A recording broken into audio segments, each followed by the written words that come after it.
बोलो कृष्णचंद्र भगवान की जय।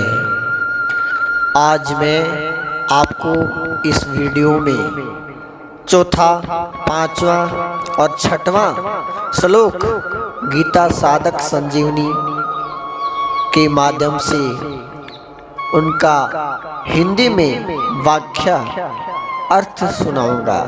धन्यवाद।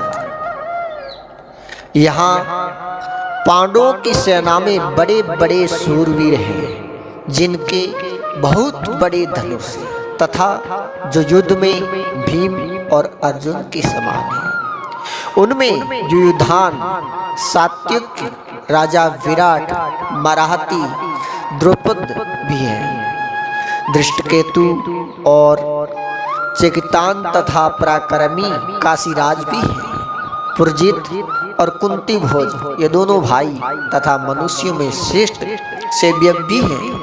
पराक्रमी युधामन्यु और पराक्रमी उत्मोजा भी हैं। सुभद्रा पुत्र अभिमन्यु और द्रौपदी के 5 पुत्र भी हैं। ये सब के सब मराठी हैं।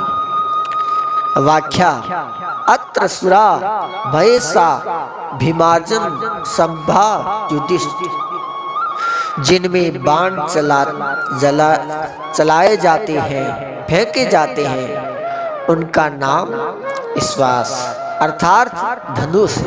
ऐसे बड़े बड़े विश्वास धनुष जिनके पास है वे सभी भय श्वास हैं। तात्पर्य यह है कि बड़ी धनुषों पर बाण चढ़ाने एवं प्रत्यक्षा खींचने में बहुत बल लगता है। जोर से खींचकर छोड़ा गया बाण विशेष मार करता है। ऐसे बड़े बड़े धनुष पास में होने के कारण ये सभी बहुत बलवान और शूरवीर हैं। ये मामूली योद्धा नहीं है। युद्ध में ये भीम और अर्जुन के समान है। यथार्थ बल में ये सब भीम के समान, अस्त्र शस्त्र की कला में ये अर्जुन के समान है। युयुधान सात्विक ने अर्जुन से अस्त्र शस्त्र की विद्या सीखी थी। इसलिए भगवान श्री कृष्ण के द्वारा दुर्योधन का नारायणी सेना होने पर भी वे कृतज्ञ होकर अर्जुन के पक्ष में ही रहा, दुर्योधन के पक्ष में नहीं गया। द्रोणाचार्य के मन में अर्जुन के प्रति द्वेष भाव पैदा करने के लिए दुर्योधन मराठियों में सबसे पहले अर्जुन के शिष्य युयुधान का नाम लेता है। तात्पर्य यह है कि इस अर्जुन को तो देखिए, इसने आपसे ही अस्त्र शस्त्र चलाना सीखा और आपने अर्जुन को यह वरदान भी दिया है कि संसार में तुम्हारे समान कोई धनुधर नहीं हो, ऐसा प्रयत्न करूंगा। इस तरह आपने तो अपने शिष्य अर्जुन पर इतना स्नेह रखा है, पर वे कृतघ्न होकर आपसे विपक्ष में लड़ने के लिए खड़ा है, जबकि अर्जुन का शिष्य युयुधान उसी के पक्ष में खड़ा है। युयुधान महाभारत के युद्ध में मरकर यादवों के आपसी युद्ध में मारे गए।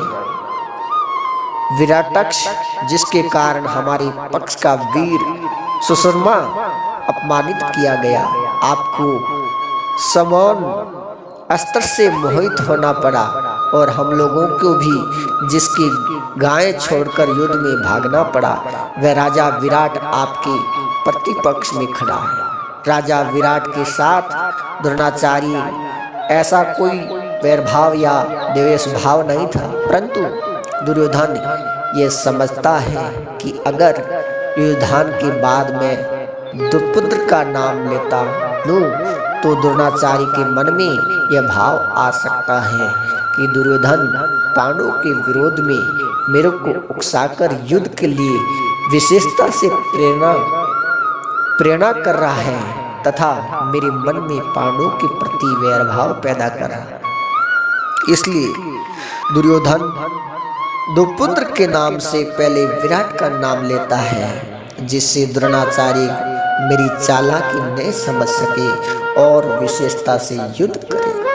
राजा विराट, उत्तर श्वेत और शांख नाम के तीनों पुत्रों सहित महाभारत युद्ध में मारे गए।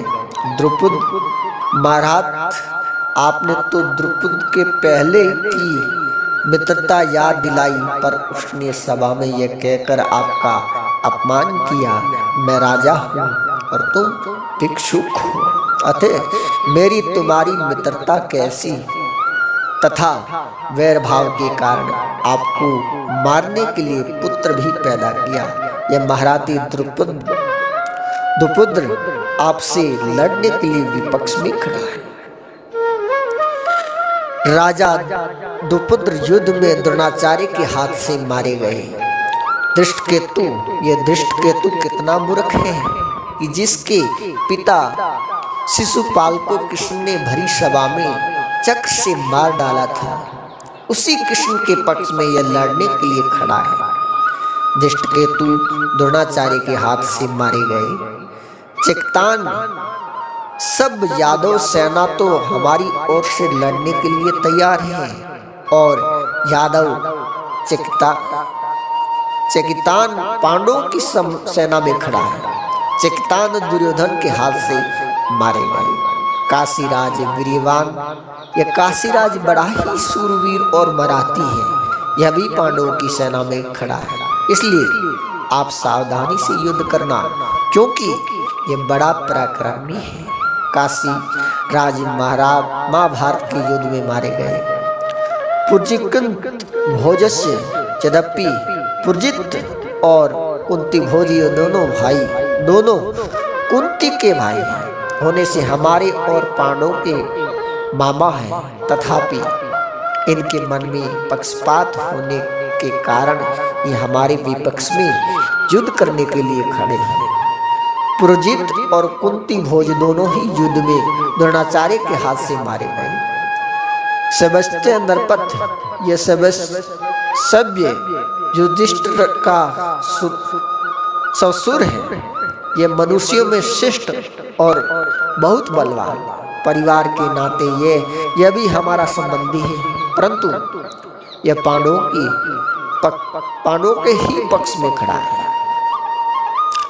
युधामन्युश्च विक्रांत, उत्तमोजाक्ष, वीर्यवान, पंजल देश के बड़े बलवान और वीर योद्धा युधामन्यु तथा उत्तमोजा मेरे वैरी अर्जुन के रथ के पहियों की रक्षा के नियुक्त किए गए हैं। आप इनकी ओर भी नजर रखना। रात में सोते हुए इन दोनों के अश्वत्थामा ने मार डाला। अभिमन्यु है, यह बहुत सूरवीर है, इसने गर्भ में ही चक्रव्यूह भेदन की विद्या सीखी, अतः चक्रव्यूह रचाने के समय आप इसका ख्याल रखें। युद्ध दुशासन पुत्र के द्वारा अन्यायपूर्वक सिर पर गदा का प्रहार करने से अभिमन्यु मारे गए। द्रौपद, युधिष्ठिर, भीम, अर्जुन, नकुल और सहदेव, इन पांचों के द्वारा द्रौपदी के गर्भ से कर्मंस, प्रतिधन्य, सुतसोम, स्वत्कर्मा, शतानिक और सब सेन पैदा हुए। इन पांचों को आप देख लीजिए। द्रौपदी ने भरी सभा में मेरी हंसी उड़ाकर मेरे हृदय को जलाया। उसी के इन पांचों पुत्रों को युद्ध में मारकर आप उसका बदला चुकाए। रात में सोते हुए इन पांचों को अश्वत्थामा ने मार डाला, जो शास्त्र और शस्त्र विद्या दोनों में प्रवीण है और युद्ध में अकेले ही एक साथ 10,000 धनुधुरी योद्धाओं का संचालन कर सकता है। उस वीर पुरुष को महारथी कहते हैं। ऐसे बहुत से महारथी पांडव सेना में खड़े हैं। बोलो कृष्णचंद्र भगवान की जय। सियापति रामचंद्र भगवान की जय।